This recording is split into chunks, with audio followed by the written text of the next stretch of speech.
Most of us have heard and enjoyed Lowell's talks, great world traveler and great raconteur of the exotic places in the world. And I guess we're going to see Kyiv without the bombing. So go ahead, Lowell. Let's hear what you have to say. Thanks, Karen. Over the last year or so, we've heard talks about what's happening in Ukraine now. Hal Piper, as a former reporter living in Russia, had a lot of experience and was able to talk about some of the political issues that are confronting Ukraine and Russia now. I want to go back and talk about some of the prelude to what's happening now. I want to tell you why I was in Ukraine, what I was doing, and what it was like when I was there. I was there 20 years ago right now. I was there as a Fulbright scholar.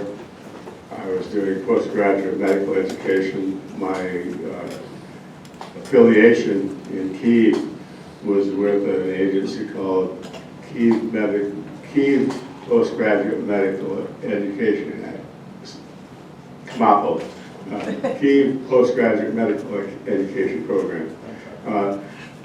Basically, what I did as a Fulbright scholar, as a lecturer, was to give courses in Kyiv in basic epidemiology. That's my field, is epidemiology.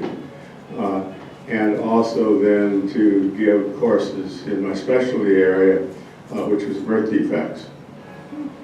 So I had an official affiliation with KMAPO. That was my, if you will, academic home, Kyiv.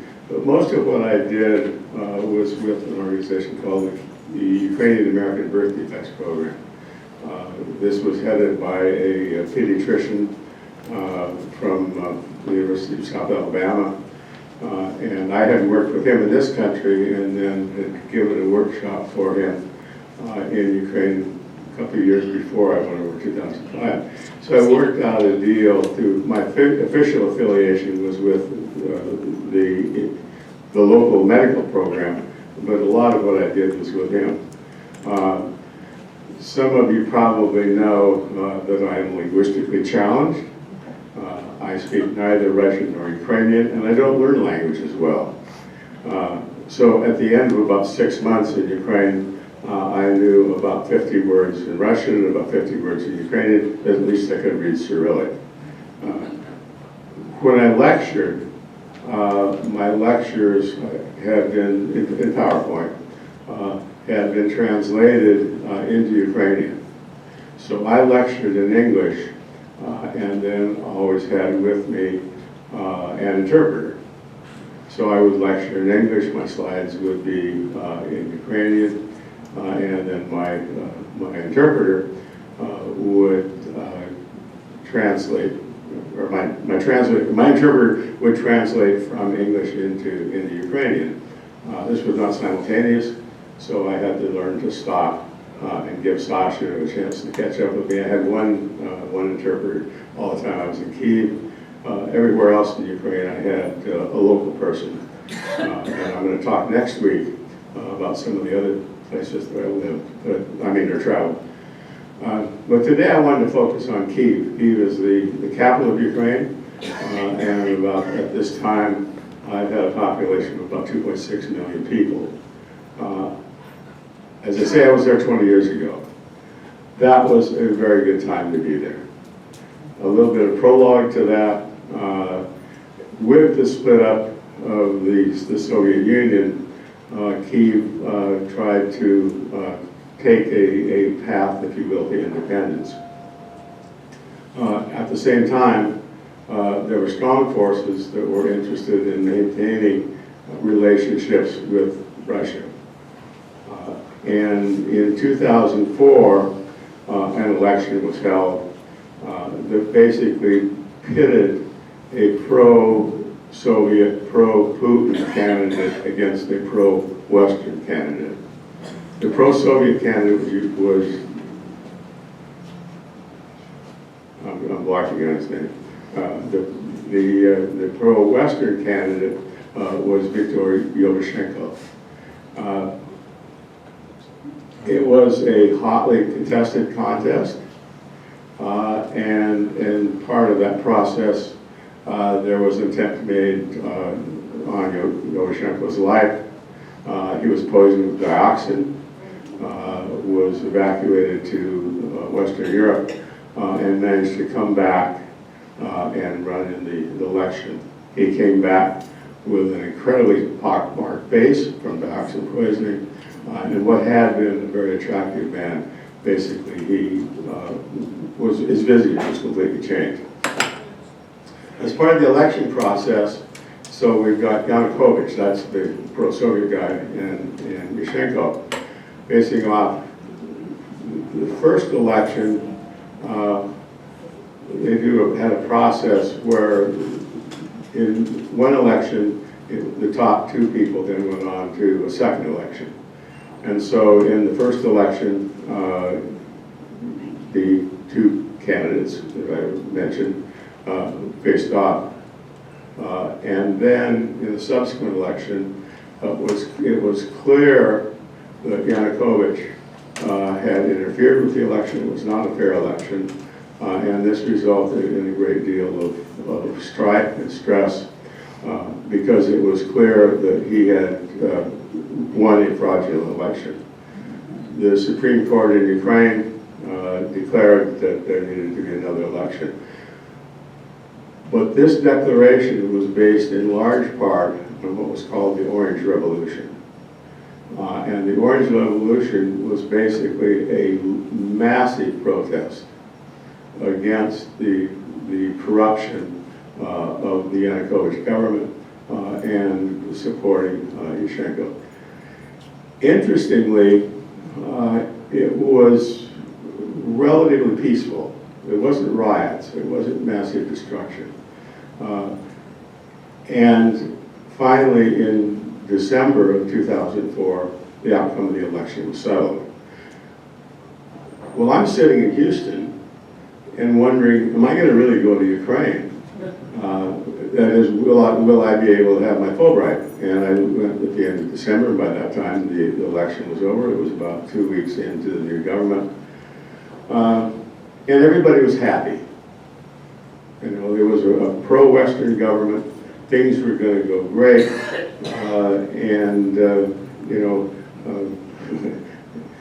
As Susan says, there was dancing in the streets. Not quite, but it was a real sense of euphoria. That was January. By the time I left in July, it was really clear that that wasn't going to happen. And basically what was happening was replacement of one set of oligarchs, Russian oligarchs, with Ukrainian oligarchs. So the corruption continued and just the cast of players changed. So that's kind of where I was where things were when I got there. So I want to talk a little bit about the city, about my experiences there, and show you some of the landmarks, and then point out that it was, as I said, it was a great time to be there. At the end of my stay, Susan and the kids came over, and we spent a week in Kyiv, and then traveled to the east or to the west. So I want to just basically talk today about what Kyiv is like, a little bit about the city. As I say, the capital of Ukraine, and at that time about 2.6 million people. So I think we need fewer lights. I don't know what happened to Anders. Yeah, Can you see this all right? Let's have a vote. How many people can't see it? We can turn off some of the lights. Yeah, please. Thank you. I thought Anders was going to do that. Well, by now, most everybody knows where Ukraine is, but just to refresh your memory, Ukraine is here, Russia is here, Poland,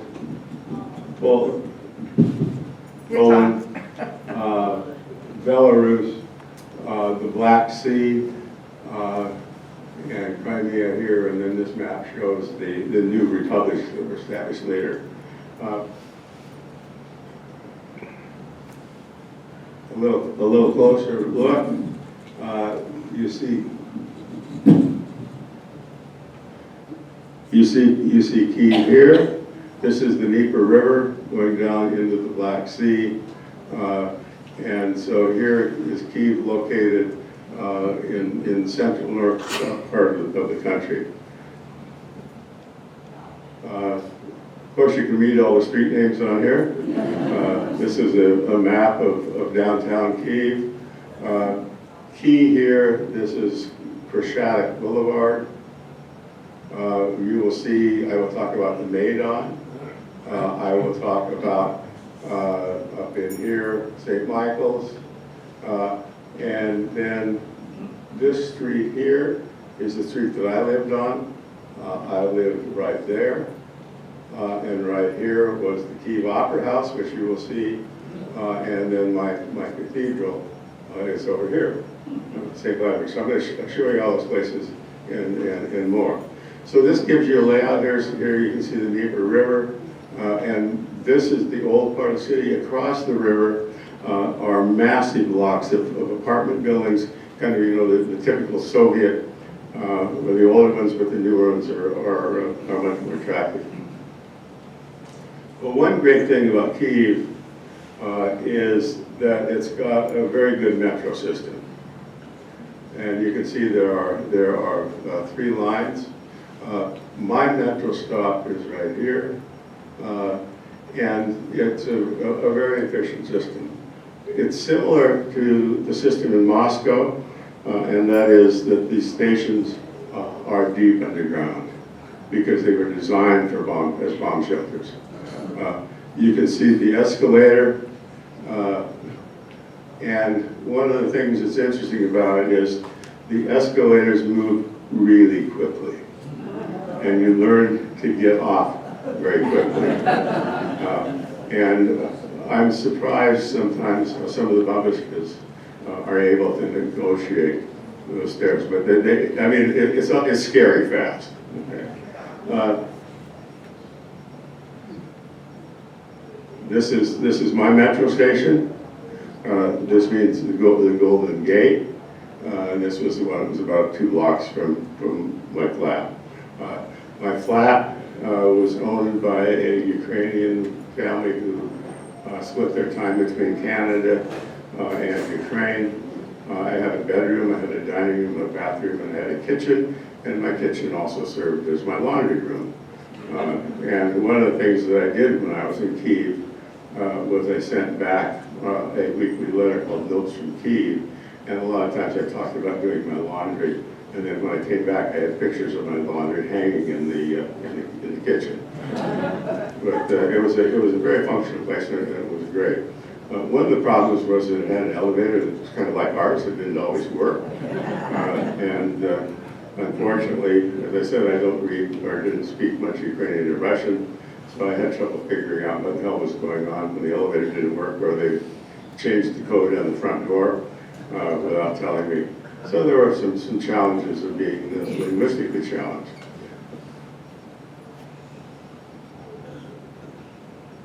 This is another one of the metro stations. This is Krashatik Station. This is one right in the heart of downtown, and that was one that I visited a lot. This is what's called the Golden Gate. This is a replica of one of the gates of Kyiv that was destroyed by the Mongols when they swept through. And this was about almost as far west as they got. They got to Kyiv, and Genghis Khan and his guys destroyed it. This is a replica of this portion of the gate here. And this was about 2 blocks from my flat. Closer to my flat is the Kyiv Opera building. And I don't know if you can read this or not, but the opera is Aida. Unlike many of you, am not an opera buff. On the other hand, the opportunity to see operas for $2 or $3 recs and seats was something I couldn't turn down. And so I probably went to the opera about 8 or 10 times while I was there. Susan and the kids went with me. We saw Tchaikovsky that nobody had ever heard of before. and it's pretty bad, but the Opera House itself is really quite pleasant. This is the interior of the Opera House, looking from the stage out into the past the orchestra and into the audience. As I say, I went there a number of times. In the heart of downtown Kyiv is what's called the Maidan. And you can see the globe there, and then looking toward, you can see the Freedom Monument in the background. This looks at it from the other perspective, looking at the Maidan with the monument in the middle. This was the center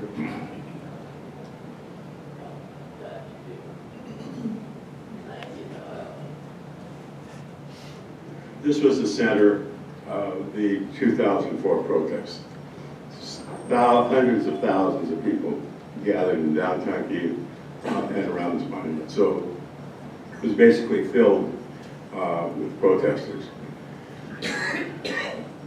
In 2014, there was another change in government. And basically, Yushchenko was out, pro-communist or pro-Russian government came in, and then the next time trying to elect a reform candidate with the more Western orientation, the Euromaidan revolution erupted. And this is what happened during that revolution. Basically, everything was in the neighborhood was destroyed. Hundreds of people were killed. This gives you a close-up view. So this is after I was here. This was 2014. Well, there's some interesting architecture in Kyiv. I have no idea why somebody did this. It's called the Kyiv House. And so if you look at this, you'll see there are all these funny critters hanging off up on the roof, hanging off the balustrades and so on. But this is a kind of an interesting local landmark.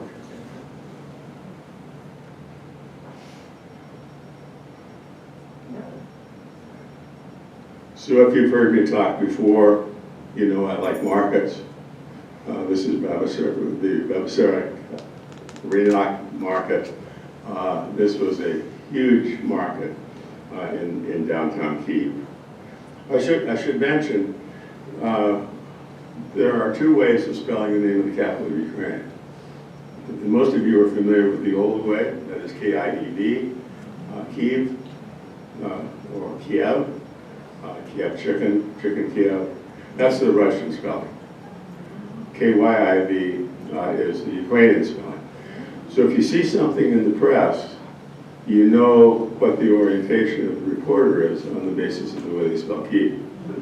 If they spell K-I-E-V, that's a Russian perspective. If they spell K-Y-I-V, that's Ukrainian. And there's considerable tension about that, as you might imagine, with most things there. This is a very small portion of the interior of the market. I simply point out that Eastern Europe likes pickles, pickled peppers, pickled cucumbers, and pickled onions, all kinds of stuff. I don't know whether you can see it or not, but if you see that white pile there, that's what's called sallow. And basically it's pork fat. And it's a food. You get a good piece of black bread, and smear sallow on it, and you're in hog heaven, so to speak. It's a Ukrainian delicacy, which I don't know whether, John, can you find an Eastern European market here? Yes. You can. So, okay. So if you want some sallow, John can tell you where the market is. John and Stephanie know about a good market. Well, food markets are important to me, you know? But at that time, more important were flea markets. And this is an example of a market set up along the sidewalk, just some trinkets. A lot of Soviet stuff, Russian stuff, a lot of it made in China. So, there were a lot of leftovers, if you will, from the Soviet days, but then there were also new products that were similar to the old that were manufactured in China. But this is just an example. This is more the kind of stuff I like, brass and copperware. I brought back very few things, by the way. But you can just see the display here. Did I hear Susan say EA? I said it's a matter of opinion. Matter of opinion, don't care about that. Okay. This is another market. This is actually outside of downtown. This is out in one of the suburbs, which has a huge open-air market. I usually went out there every couple of weeks on Saturday just to spend the day browsing around. But just, as I say, if you like these kinds of things, it's kind of fun. If you don't, well, that's your loss. So the history of Ukraine has a lot of sadness associated with it, most of which we don't know about. But some of you who are familiar with Soviet or Russian history realize, or most people realize, Stalin was really not a nice person. And in the 1930s, he developed a program where basically the republics, and at this time Ukraine was a republic, had to ship large quantities of grain to Moscow. What they did was they set unrealistic goals, and basically everything that grew was sent to Moscow, and the people starved. So it's called the Holodomor. And in 1932 and 33, at the height of this, it's estimated that over 2.5 million people starved to death in Ukraine. So it is a sad day. This is a monument that has been built, and then this is a statue. This was not there when I was there, but I just add this. This is the Holodomor famine statue. Just illustrates to remind people of the plight of the Ukrainian people during the height of Stalin's terror. Well, not only was Stalin not a nice guy, but there was another nice guy, not nice guy, in Eastern Europe. This is a monument of a yar. This is a monument to the death of somewhere around 35,000 Jews over a 2-day period in September of 1941. The Nazis came in and with complicity, with the cooperation of some of the fascist Ukrainian police, they rounded up people. Baba Yar means ravine. They basically rounded up people, shot them, and pushed them in the ravine and covered them up. And the estimate is that it's about somewhere around 35,000 killed within 2 days.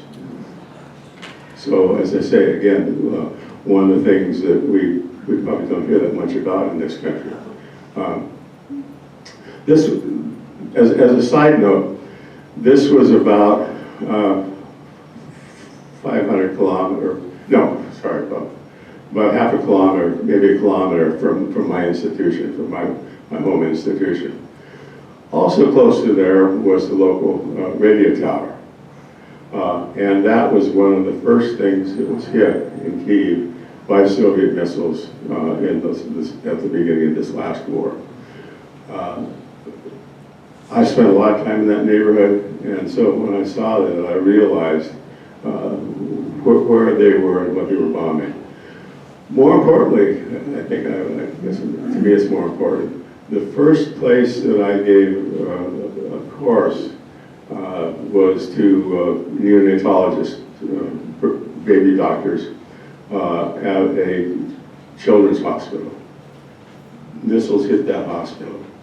And so I saw pictures of the sign out in front where I had lectured with a missile involved, with a missile. So just a little sidelight about some of the horrors of war.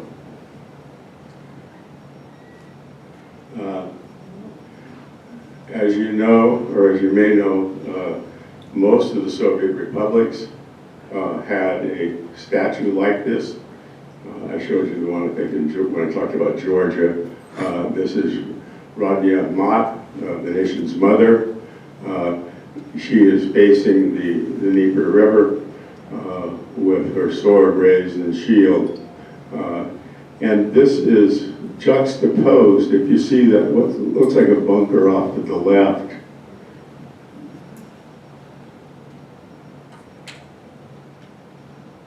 Right here, and these statues. This is the museum for the Great Patriotic War. That's the European term, or the Eastern European term for World War II, the Great Patriotic War. They like massive statuary, and this is a monument outside the museum, recognizing the valor, if you will, of the Russian troops. Another one, the interior of the museum,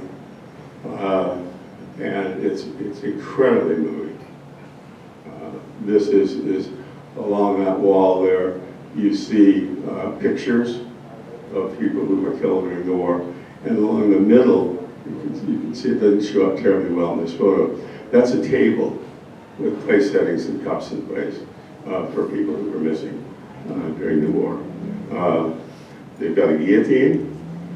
They've got crashed planes like this, and it's just an incredible place to visit. Interestingly, I was in Kyiv for the 60th anniversary of the end of the war, 2005, and Yushchenko had a parade. They didn't have a parade like they have in Moscow, or a parade like our dictator in this country wants to have next weekend. They had no missiles, they had no tanks, they had no airplanes flying over, but they had rolled men. And it was really moving. So there. Yushchenko walked down the street with his prime minister, Yulia Tymoshenko, who became president later and had a lot of trouble. But when the pro-Russian people came in, they managed to put her in jail. But here's the president of Ukraine walking down the street with all these people. So this is the guy that my street was named after, Bohdan Khmelnytsky. He was a leader, early on, Cossack leader, and early in the establishment and development of Ukraine. Behind him is this complex. This is St. Michael's Monastery of the Golden Domes, and it's an interesting example of Orthodox architecture. This is the altar in St. Michael's, and you can see the ornate nature of the artwork, the scenes of the life of Christ, and lots of gilding. This is Bohdan looking the other way, and here he's looking at St. Sophia's Cathedral. So one's a monastery, one's a cathedral, and this is considered to be one of the most beautiful cathedrals in Ukraine. This is the iconostasis that is in the area in front of the altar, and it's a little overwhelming. One of my favorite churches, this is St. Andrew's Church, and St. Andrew died in Kyiv, and this church is built in his memory. It's in an interesting part of the city, not too far from where I live. And this is a closer look up at the domes, and then here again the iconostasis, as you see. So this is very opulent, Orthodox iconography. Well, right outside of the St. Andrews is this Andrzejewski Spak street, and winds its way down to the Dnieper. And you can see if you look at see that white wall off to the right, that's the base of St. Andrews. You can see the guy squatting there. He's a carpet seller. That carpet there is from Dagestan, which is one of the Soviet areas just to the north of Azerbaijan in the Caucasus. I don't have a slide that shows it, but typically on a weekend day, this is a shopping street, and it's very popular with both locals and tourists. And basically, there will be along the side off to the left there will be stalls set up. You can see a few stalls along there, but also flea market type vendors. Well, this is my neighborhood church. This is St. Vladimir's Cathedral. It was about 2 blocks from where I lived. And I probably went there once every week or two. I went there for Easter.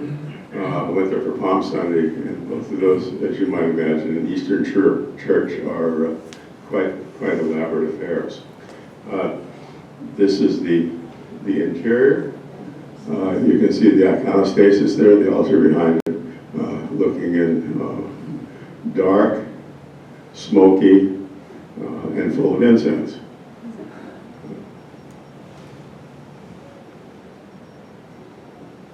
And this is the altar.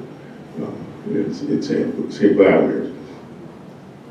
Well, not only did I go to churches, but I hung out in downtown Kyiv most of the time on the weekends. This is an old slide. You'll see the cars are all old. But this is Krashadik Street. And this is kind of the main street of Kyiv, if you will. And it's on Saturday nights, basically, it becomes a pedestrian street. So you have busker street musicians, you have dozens of beer stands selling beer, Pivo it's called there, and this was a great place to hang out on Saturday night.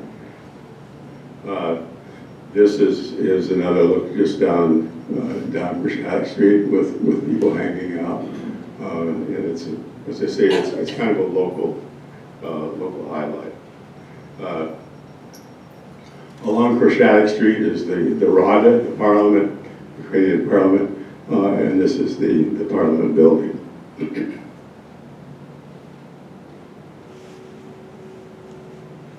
Well, one of the highlights in the tourist guides to Kyiv is the Lavra. You can see there, just to get your orientation, there's Mother Ukraine, and this is part of the complex here.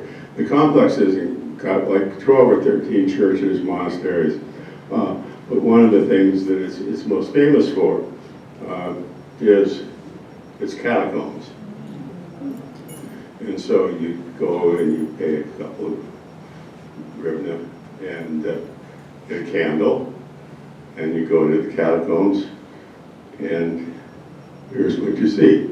You see all these little coffins with little guys in them, and there's hundreds of monks and saints who are there. Some of them look better than others. I just threw this in because it's, it's pretty jovial. Well, not only do you see go places, but one of the things that was great about living there was food. This is a relatively upscale restaurant. I can't remember the name of it. It was about 6 blocks. It was by the university, about 6 blocks from my house. And this is where I went when I got tired of going to the cafeteria that was right down the street from me.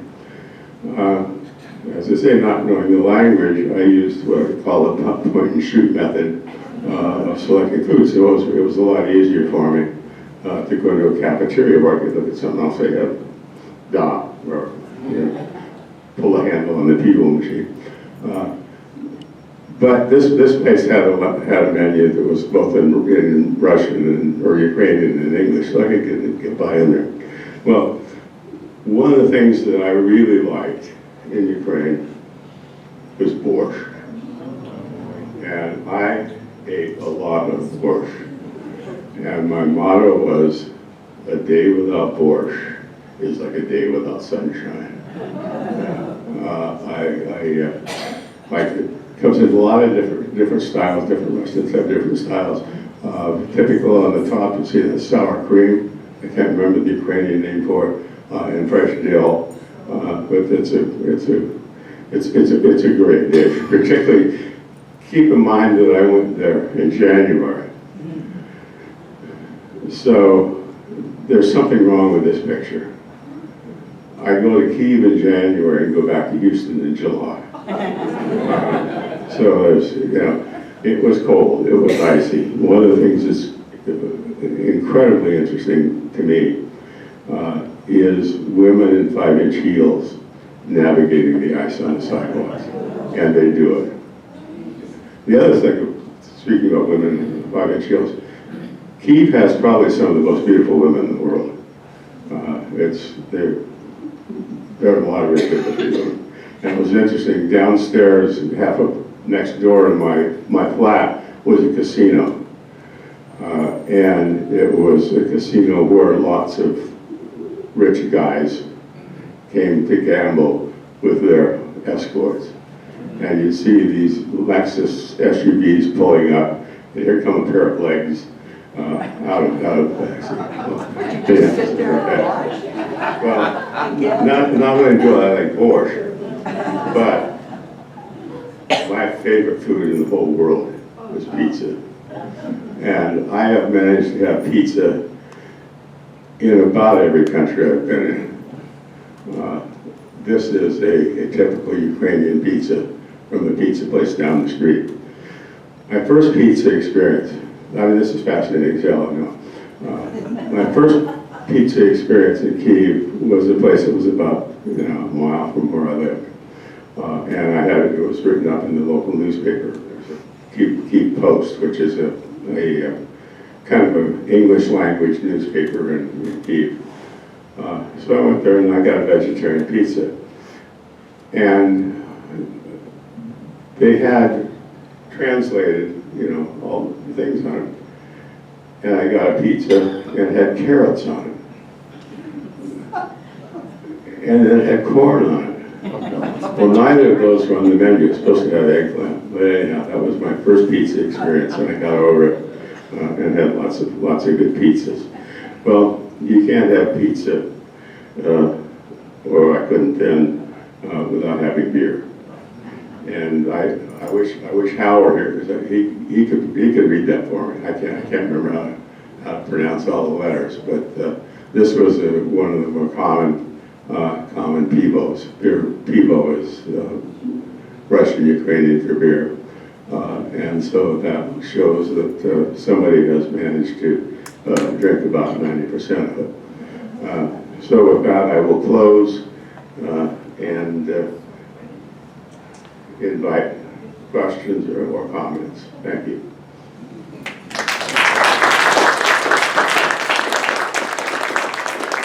I think Karen has the mic. I had a question, Lowell. The cathedrals, Santa Sophia, St. Andrews, St. Vladimir, are they undestructed? I mean, are they not destruction? I'm sorry, I don't understand. Have they been destroyed? Oh, not that I know of. No, Good. I don't know. Yeah. Well, a lot of things have though. Oh, yeah. I mean, it's hard to know because, you know, it seems like the attacks on Kyiv are quite random. You know, they're hitting not military things, they're hitting apartment buildings, they hit the hospital. I can understand going for the TV tower, but I think a lot of things are quite random. So I really couldn't tell you by neighborhood, you know, what's been destroyed. I don't think that much of the city has been destroyed. It's just the fact that they're bombing it and then hitting it with missiles. Did you try Ukrainian vodka? The answer is you can't be in Ukraine unless you say that God says you can't drink alcohol without drinking vodka. The answer is yes, in large quantities. Because Ukrainian vodka is better than Russian vodka. It's pretty good. It's interesting, Peter mentioned this, the question about Ukrainian vodka.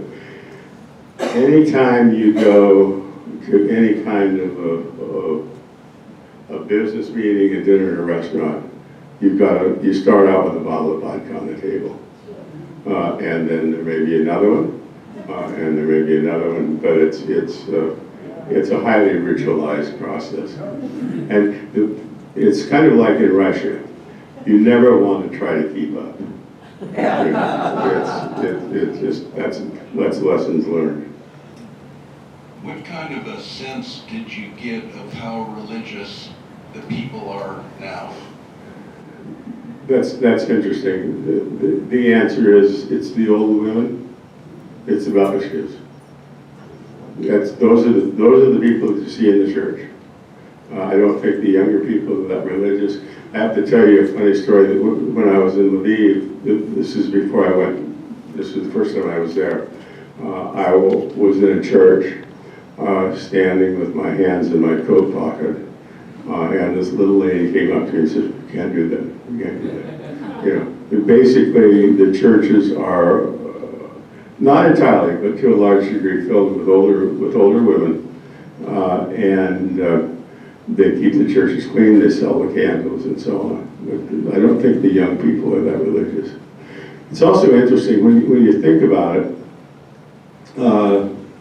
when you look at the older people, and as I say, they're mostly women, because a lot of the men were killed in the wars, you realize what they've been through in their lives. And I mean, it really struck me to think about, say, a woman in their 80s, in 2000, 2005, what they've been through. They've been through the Nazi occupation, they've been through the Soviet dilemmas, if you will, and it's really sobering when you think about it. Well, you mentioned the beauty of the Ukrainian women. I'm disappointed you didn't have any slides. Well, this is a family.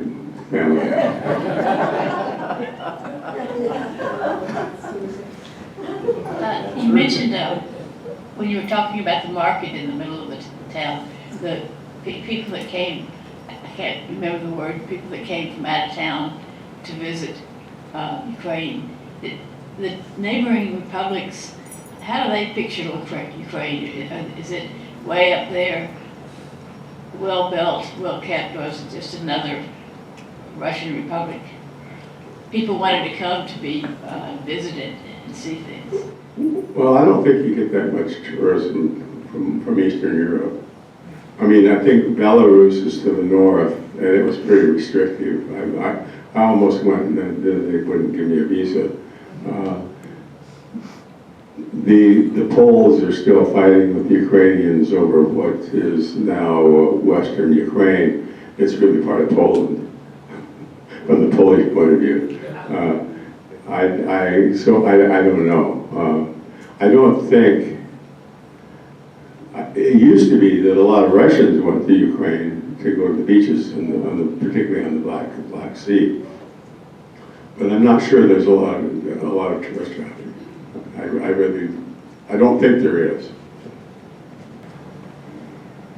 Are you going to talk to the kitchen about borscht? Am I gonna talk to the kitchen about borscht? We've had borscht once since I was here. I think I should put that back on the list to talk to Wes about. I used to make borscht quite a bit, but I don't cook anymore. So.